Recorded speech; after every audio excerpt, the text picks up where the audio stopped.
Yan ako, mag-login ka sa sa dating site. Sabi ko, oh my God, ayoko na. Kasi ang sakit-sakit.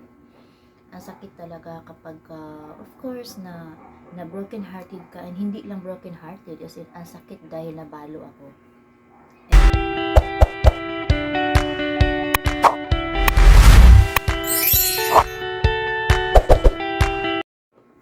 Hello guys! So for today's video, ay isi-share ko guys how I met my boyfriend. So, LDR boyfriend. So, alam niyo naman guys, diba, yung last time na i-share ko is about na I became a widow. So, kasal kami online. I never met him in person because last year he passed away. Ang bilis ko lang naka-move on because may mga reason kung bakit madali ako naka-move on for that relationship dun sa aking husband. And ako, ayoko na balikan yun guys. Though, kwento na lang yun. Pero, ngayon is, I have to move on from that situation. So, ngayon is, isi-share ko sa inyo guys how I met him. Yung mga friends ko is, sinabihan ako, mag-login ka sa sa dating site. Sabi ko, oh my God, ayoko na. Kasi ang sakit-sakit. Ang sakit talaga kapag, of course, na broken hearted ka. And hindi lang broken hearted. As in, ang sakit dahil nabalo ako. And never ko pa siyang na-meet. So, to cut the story short, nag-login ako sa dating site. And then, since then, ang hirap guys, kasi kapag sa dating site, of course, paswertihan talaga. So, pag login ko doon is, hindi ako bayad, wala akong ibabayad. So, pag login ko, ang ganda nito ng story namin ha. So, pag login ko, is, meron agad na nag-wink sa akin. So, sabi ko, ano kaya ito mga hindi ko maintindihan that time. So, nag-wink na nag-wink na nag-wink na nag-wink. Siya, hindi siya bayad. Ako, hindi rin. So, hindi ka talaga makapag-message. Then, yun na nga. Siguro mga 11 days na ako doon. Napagod ako. Sabi ko, hindi na. Ayoko na dito. Kasi nga, that time, pupunta sana ako ng Hong Kong. Kasi nga, mag-abroad ako. So, after 11 days, hindi na ako nag-open ng aking dating site na apps na yun. Ang ginawa ko is nag-live ako dito na nag-live sa YouTube. Then, yung friend ko na nasa Hong Kong, sabi niya sa akin na open mo yung email mo kasi nga nag-send daw yung kaibigan niya doon ng link para doon ako mag-apply.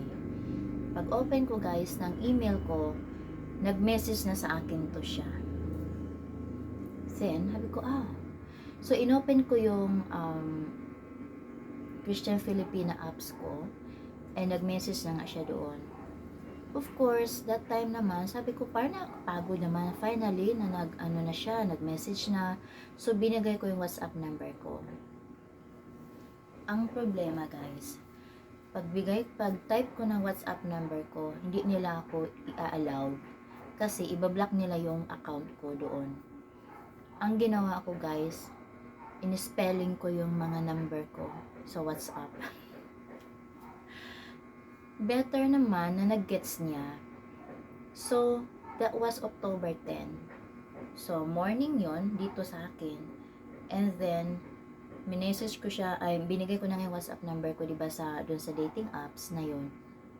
Gabi na, after 12 hours pa, na nag-message siya sa akin sa WhatsApp. So, yun ang pag-message niya sa WhatsApp.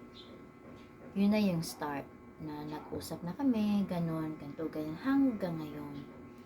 So, ako guys, thankful ako kasi nung na-meet ko siya, akala ko talaga scammer siya guys. Akala ko. Kasi, nagre-reply siya ha, pero sinabi ko, pwede ba tayong mag-usap video call? Kasi nga ayokong baka mamaya scammer, di ba? Ang hirap, mamaya scammer. So, nag-spend ka ng oras doon, no way.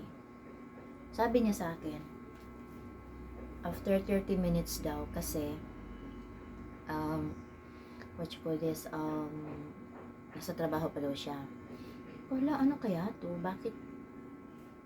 hindi pa hindi pa pwedeng tawagan, nagre-reply nga. So, after 30 minutes, that was 12 o'clock, midnight dito sa atin, sa Pilipinas. Wala pa rin. Sabi ko, hindi talaga ako matutulog dito hanggat hindi ko siya makausap. So, siguro mga 1:30.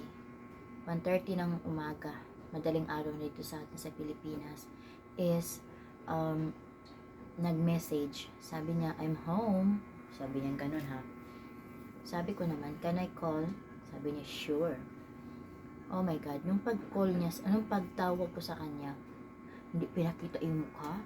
Sabi ko, wala, bakit kaya? Ano kitsura nito? Then, habang ang ginawa niya guys, nag-house tour siya. So, nung nag-house tour siya, may mga salamin, may TV. Nakita ko yung reflection niya doon sa salamin. Ko, okay. Okay naman pala to. So, ganun guys. Ganun yung love story ko na nag-umpisa kami sa wink-wink lang. Wink lang talaga. So, alam niyo ba guys, kapag talaga kayo para sa isa't isa siguro, is walang imposible. And then, after noon is, hiningi niya sa akin yung email ko. So, binigay ko naman. After noon, nung binigay ko yung email ko, pagka kinabukasan, naka-receive ako ng email nga, na nag-book na pala siya and confirmed. Nag-book siya ng ticket to meet me. So, that was, yun yung video na yun, yung January 22. 24 yung birthday ko. So, he's here on my birthday. Last January, my 43rd birthday, guys. So, yun. Alam niyo ba, guys, yung pag, sa mga dating site is swertihan lang. Ako, thankful ako kasi nga after what happened, diba, sa past ko, and you know what, almost 7 years. Almost 7 years kong hinintay yun, pero wala, namatay siya. And now, that time na nagkita kami last January, is 3 months lang yun, then nagkita na kami. And of course, I am very thankful to him. Kasi, thankful talaga ako guys. Thankful ako to the Lord na nakilala ko siya. Kasi, ang hirap maghanap ng ka-LDR. Sa panahon ngayon guys, ang daming scammer. And kaya nga, ingat-ingat tayo kasi ang dami talagang scammer. And ako, lahat na ngayon kung anong meron ako ngayon just because of him. Lahat ng meron ako ngayon guys is because of him. Nag-provide talaga siya lahat for me and to my 4 kids. Kaya yun ang pinaka-thankful ko talaga. So, wala akong sawang pasasalamat sa Panginoon guys na na-meet ko siya kasi talagang nagbago yung buhay ko just because of him. Kita nyo naman yung paligid ko, yung surroundings ko, ibang-iba na before. And, nakakaiyak. Gusto kong, alam mo ba yun, kapag nag-pray ako, sabi ko, thank you Lord, because ang dami kong pinagdaanan. To the point pa talaga na widow ako without meeting him. And now, mag-ano pa lang kami, ilang buwan pa lang, wala pang 1 year, pero sa pakiramdam ko guys is parang nakilala ko na siya ng napakatagal na. Kapag nag-uusap nga kami, sabihin nga niya, alam mo ba, para tayong nagkakilala ng tagal-tagal na, pero kapag bilangin mo ang buwan, ganun lang. Sabi ko, nga no. Thankful ako kasi pareho kami ng paniniwala. Pareho kami ng may pananalig sa Panginoon, ganon. So, yun yung hinahanap ko guys, kasi nga sa mga past relationship ko is magkaiba kami ng paniniwala. Alam mo yun, kapag sa isang relasyon talaga na hindi kayo pareho ng paniniwala, parang ang hirap i-handle compare doon sa pareho kayo ng paniniwala, kasi nga pareho kayong may pananalig sa Diyos, ganun. Kaya mas madali siyang i-handle. At saka, alam mo ba guys, yung time na yun, sabi ko talaga, Diyos ko, kung bibigyan mo ako ng next na relationship, no? So, gusto ko na peaceful, alam mo yun, yung may peace of mind ako, ayoko na ng may arguments, araw-araw, magkapag-deal ka. Thankful ako kasi nga yun ang binigay sa akin ng Panginoon, guys. Pagka tuwing nag-uusap kami, lagi lang tawanan, alam mo yun, wala talagang arguments, walang ganito ganyan, wala kang dapat igalit, puro lang happy. Yun yung pinaka the best talaga sa isang relationship, guys. So we're thankful ako doon. So yun na nga, guys, sa description ilalagay ko yung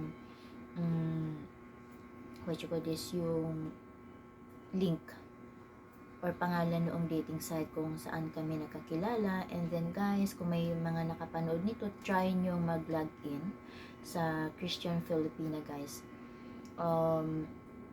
Proven talaga siya. Alam ko marami dito sa social media na talagang naging successful yung relationship nila just because of the dating site Christian Filipina. Alam ko naman na maraming mga dating site, but for me, of course, Christian Filipina, yun talagang isa-suggest ko sa inyo, guys, na mag-try kayo mag-log in sa Christian Filipina kasi the best talaga siya for me. So yun lang, guys, thank you for watching and see you on my next video. Hello to you, Wink, love you.